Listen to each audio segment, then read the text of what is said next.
Outside looking in, all that time, never even knowing just how blind I've been.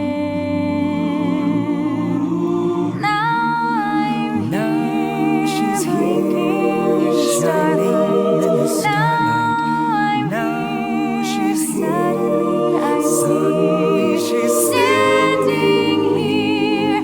It's all so clear. I'm where I'm meant to be,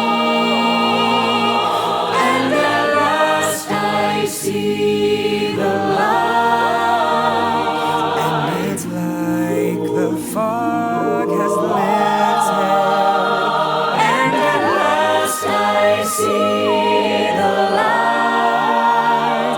And it's like the sky is blue, and it's warm and real and bright, and the world has somehow shifted.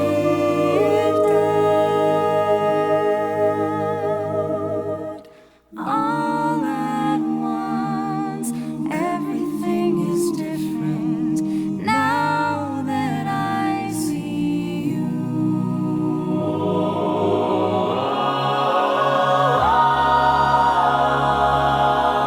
Come, stop your crying, it'll be alright. Just take my hand, hold it tight. I will protect you from all around you. I will be here, don't you cry. for one so small, you seem so strong. My arms will hold you, keep you safe and warm. This bond between us can't be broken. I will be here, don't you cry. Don't hold hands and link arms. You don't have to stand. Please feel comfortable. Right, well, a very, very warm welcome here to the Master Builders House Hotel, and this is such a fabulous location you've chosen. It's really wonderful. Now, I'm sure some of you have had a bit of a journey to be here today, so on behalf of Creighton and Hannah, thank you so much for making that journey to be here with them today on what is a very special and private moment between the two of them. Because as we all know, the marriage ceremony provides the opportunity to bring friends and family together, all in one place, to impart the message of love and commitment, and for everybody here to celebrate Creighton and Hannah's special day. All those here today are privileged to witness what is at heart that private moment between two people as they commit themselves to each other to spend their future together. Now I'd like to make a couple of introductions. My name is Suzanne Stouffer and my colleague is Linda Christie. And whilst I have the privilege and pleasure of guiding Creighton and Hannah through their marriage vows, my colleague Linda will effect the legal and historic record as I say the words. Now, this place in which we are now met has been sanctioned according to law for the celebration of civil marriages. You are all here today to witness the joining in marriage of Creighton and Hannah, and it is at this stage that I have to ask if anybody here knows of any just cause or lawful impediment why they may not be married. He or she should declare it now.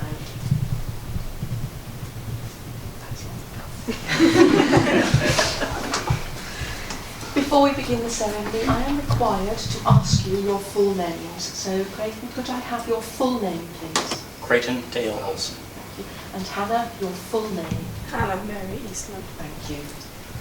And then we've come to the part of the ceremony where we're going to have our first reading, and that's going to be read by Rose. So Rose, if you'd like to step forward so we can all see and hear you.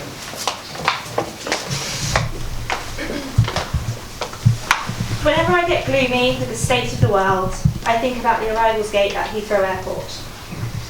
General opinion starting to make out that we live in a world full of hatred and greed, but I don't see that. It seems to me that love is everywhere.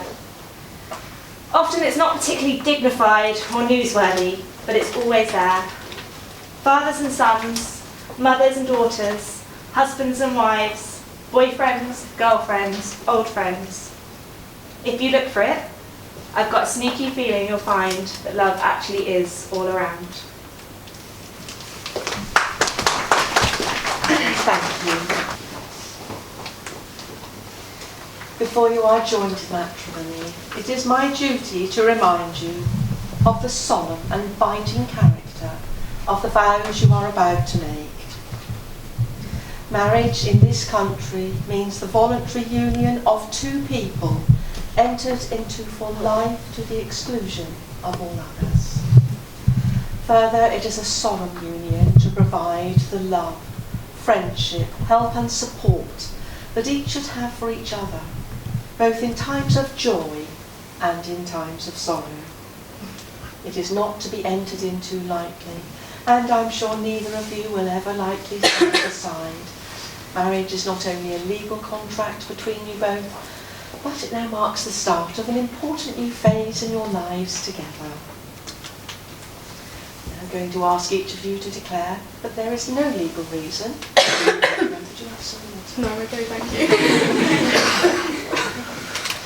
And I'm going to start with you, Creighton, and you have chosen the shortest vow, so you're quite safe. Right, so you only need to repeat after me, and I'm hoping I will to the question. Are you, Creighton Dale Olsen, free lawfully to marry Hannah Mary Eastman? I will. Should be I I am. am. I am. Yeah, I will come to it. And are you, Hannah Mary Eastman, free lawfully to marry Creighton Dale Olsen? I am. Thank you. Right, now it's long been no tradition in many parts of the world for someone special to give the bride's hand in marriage. And today that duty falls upon Stuart. If you'd like to step forward, thank you. You just take Hannah's ring hand.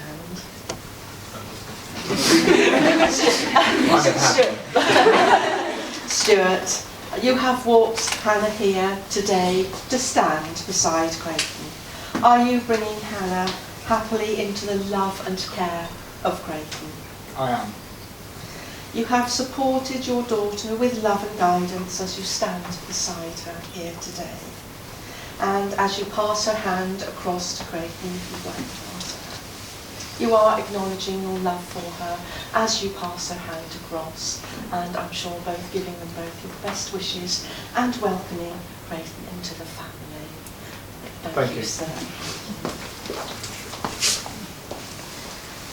hoping for the correct response from then on.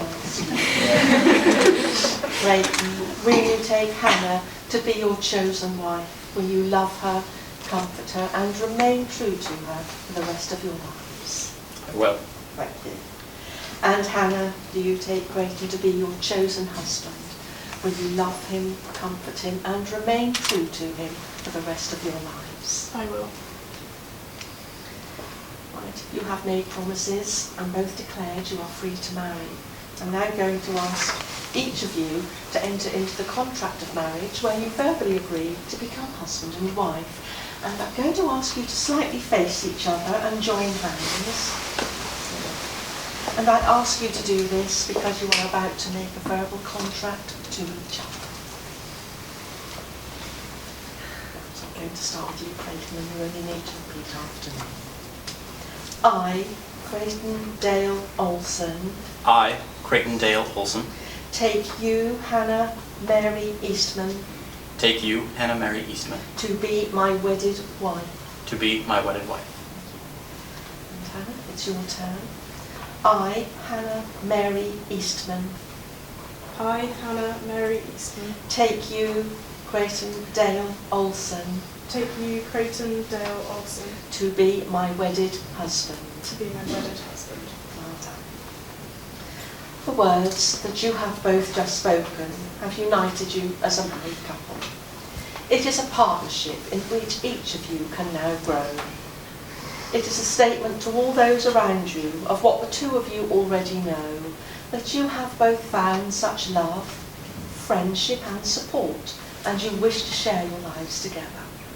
As a consequence of this, you have now affirmed your relationship and offered to each other the security which comes from legally binding vows, sincerely made and to be faithfully kept. And we've now come to the exchange of rings. Now, this is the ancient and traditional way of sealing the contract you have just made. The ring is an unbroken circle. It symbolises unending and everlasting love. And that is everlasting love that is freely given. Whether you are together or apart at any time, whether with pride, as a symbol of all that you share and of the lifelong promises you are making to each other here today. Right, now, Oliver's in charge of the rings. If you'd like to step forward, Oliver. Right. Craig, if you could take the ring you are giving to Hannah. You place the ring fully on her finger. Hold on to the ring you placed there. And you just need to repeat after me. Hannah, I give you this ring. Hannah, I give you this ring As a sign of our marriage. as a sign of our marriage. I will love and care for you. I will love and care for you And be there for you. and be there for you When you need me. when you need me For all our lives. for all our lives. And I'm going to ask you to accept your ring by saying, Grayson, I accept this ring. Creighton, I accept this ring As a sign of our marriage. as a sign of our marriage And my commitment. and my commitment. Well done. Right, Hannah, if you could take the ring, you'll give me Craig. Thank you, Oliver. Place it fully on his finger.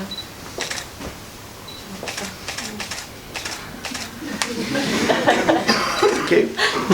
Hold on to the ring you placed there and repeat after me. Creighton, I give you this ring Creighton, I give you this ring as a sign of our marriage. as a sign of our marriage. I will love and care for you I will love and care for you and be there for you and be there for you when you need me when you need for me all our lives. for all of our lives. May these rings that by long tradition form a visible seal to the marriage contract ever be a reminder to you both of the vows and promises you have made to each other here today. Your marriage is a declaration of your love and commitment. May you always be able to share your hopes and dreams and talk things over. Confide in one another and draw close in times of sadness. And I'm sure there has been a personal journey that brought you both to this moment in time. And now there is a new journey ahead of you as husband and wife. And may you always be constant and consistent in that commitment. But above all, find a life of happiness together. Creighton and Hannah, having consented to be joined in marriage, you have both made the declarations required by law. You have made a solemn, legal and binding contract with each other in the presence of your family, witnesses and friends. You have made promises to each other and finally exchanged rings. And by doing so, I'm delighted to announce you are now husband and wife. Describe, congratulations.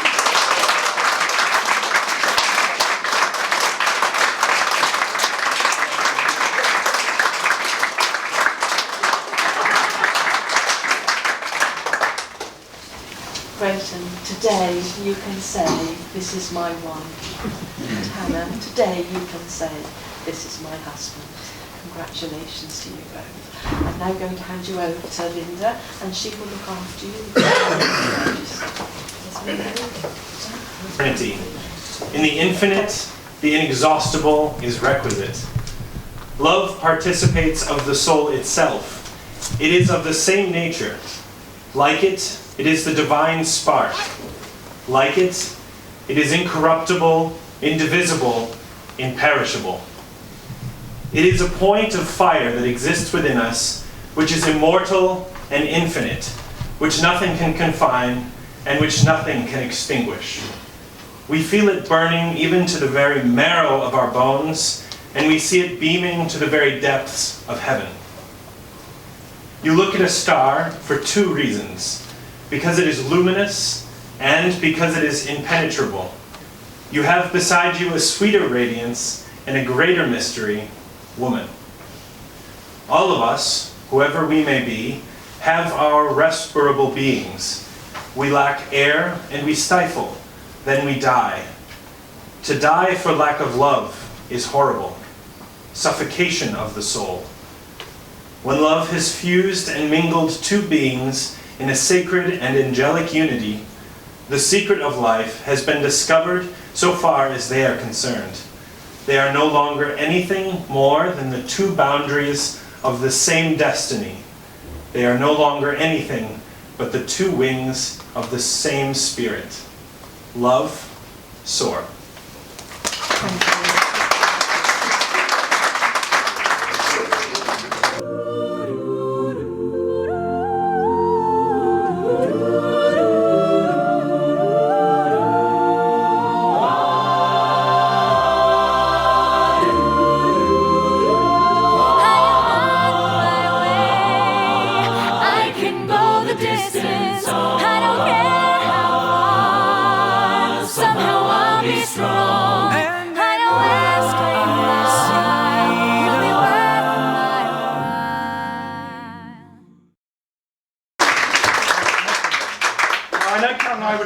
That what makes a successful marriage is compromise. The word is compromise. Indeed, the only thing that Caroline has not compromised on is telling me every day how much she's compromising. But if you can learn to compromise and work together as a team, put up with those little irritations. If you're going to get big irritations, give it up. Little irritation, then you will succeed. It's all to do with compromise. Now this is a bit about Creighton now. Now Creighton, I'd like to formally welcome you to the family. And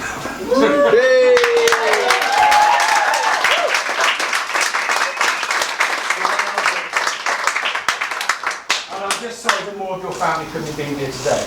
But let's face it, it's been an uncertain 12 months. I thought lots of words for uncertain, but that's the only polite one.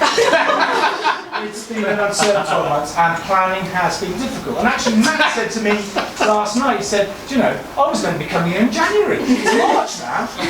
So the behaviour of the immigration service has offended us all a great deal. And I think that both you and Hannah deserve a medal for the way you dealt with it. Yes. Yeah.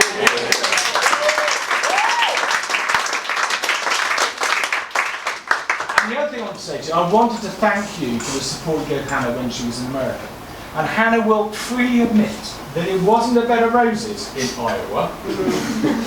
She had a good time, but she was in Iowa. And working with, and I'm saying the right word for these people that you live with. Was it odd? No. The odd family. You couldn't have planned on that, could you? The odd family in Iowa.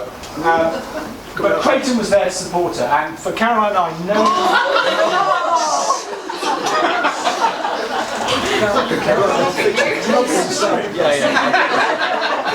But honestly, on a serious note, knowing you were there supporting Hannah was a big deal to us, wasn't it, Caroline? Yes. And I thoroughly approve of her choice, I have to say. I like you.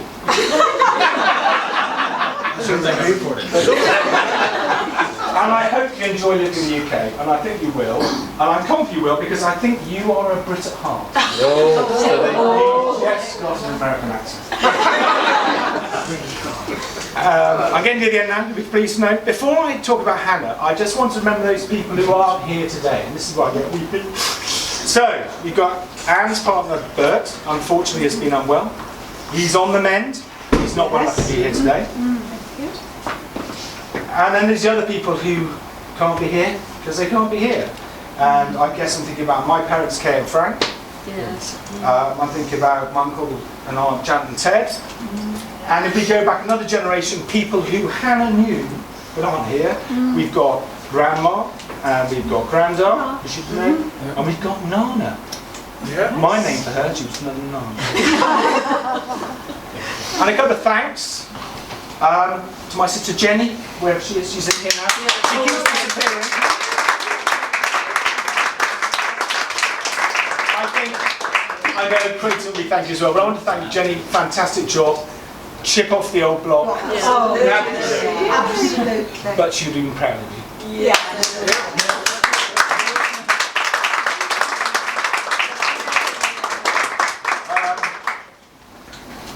I'd like to thank John for being very patient with us all.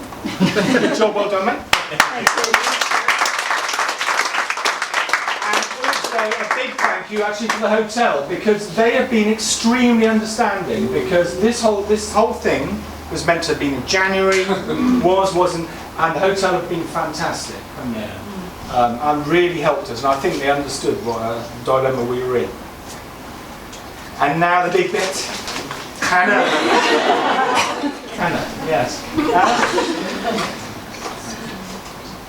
Do you know, what I don't understand, there's no faint smell of cow here.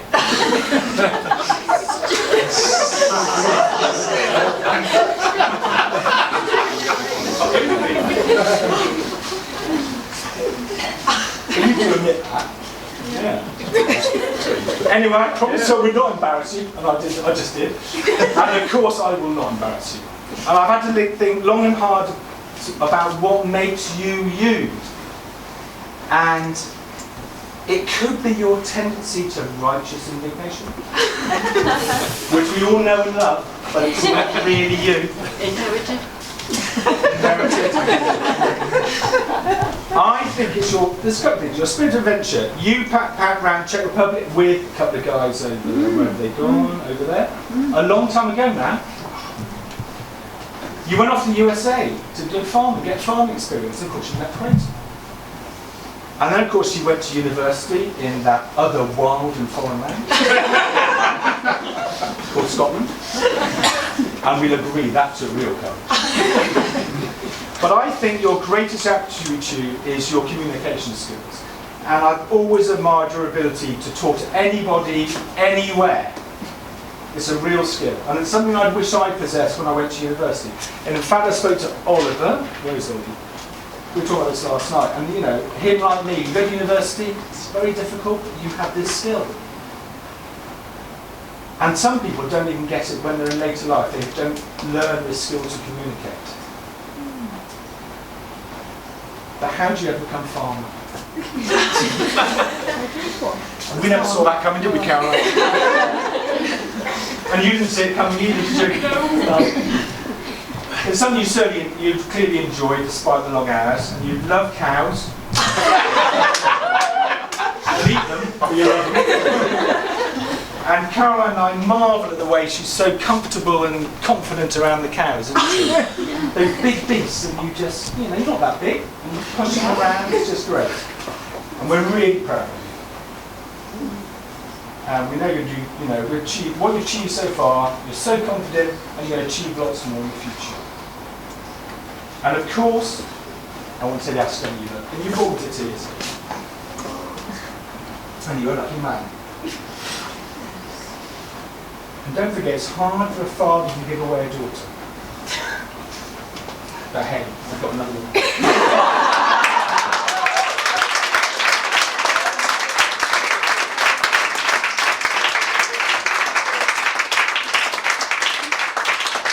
Anyway, that really is it. So everybody stand up, raise your glasses. A toast to Hannah and Creighton, and may they prosper together.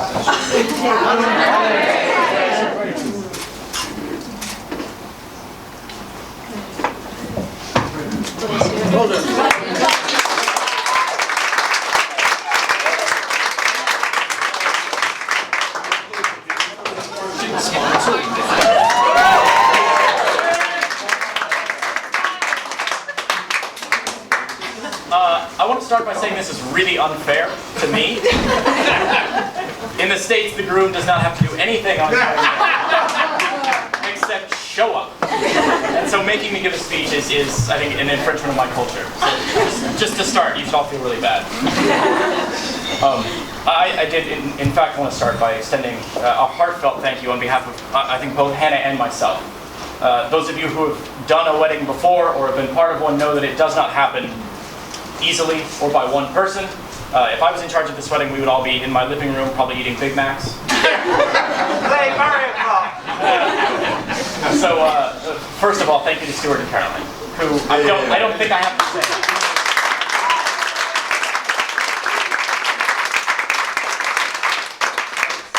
It's not just writing a check. It's so much more than that.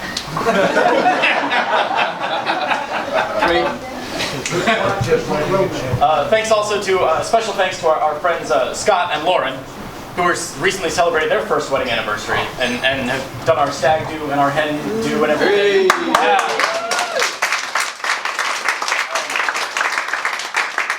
They have provided much needed guidance and support throughout this whole process, so we really do appreciate their contributions. As Stuart mentioned, Auntie Jenny, flowers I think we can all agree look unbelievably fantastic.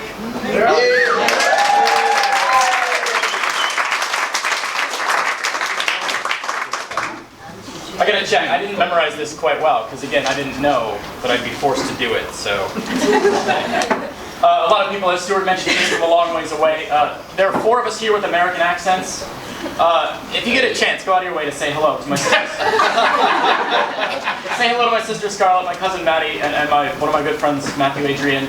If you see him without a drink, maybe rectify that if you get the chance tonight. I really appreciate it. Did I forget somebody? Oh, we have something for Auntie Jenny, so we'll give this a little gift for the flowers. Sorry.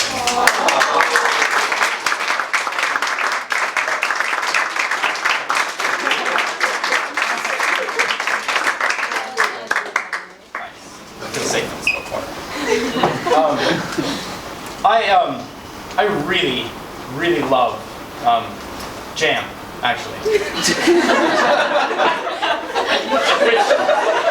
I know. Which, coming from an American, is a big deal. Because Americans only have 3 choices when we make our toast in the mornings. We have jelly, we have jam, and we have preserves, which for us are all more or less the same thing. They're all fruity spreads with various amounts of fruit chunks in them. And I like jam. Because jam's in the middle. Jelly's too thin and like saccharine, it's not great. And preserves have too many fruit chunks in them.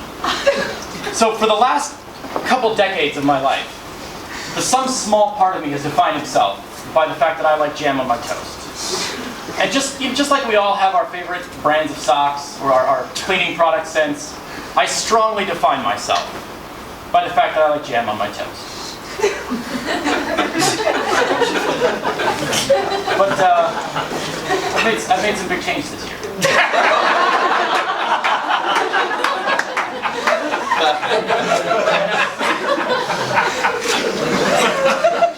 And I now find myself in a place where I no longer have those 3 options for my morning toast. And so now I'm in this crazy world of preserves and marmalade. What the heck that? And Marmite? I love it, by the way. I did think since we didn't have a groom side and a bride side on the wedding, we could have just done Marmite lovers and Marmite haters. A little more even than the 4 that I've got and the 36 that she has. Yeast flavored spread aside, it's been a tough year for me, as I can no longer define myself on the American fruit spread continuum. It's tough. And it's kind of fantastic. I don't know in the mornings when I wake up anymore exactly what's going on in my toast. Not only do I have help deciding, but I have a lot more options. And I don't really care anymore what I put on my toast in the mornings. I'm just really happy that there's a second slice in the toaster for me.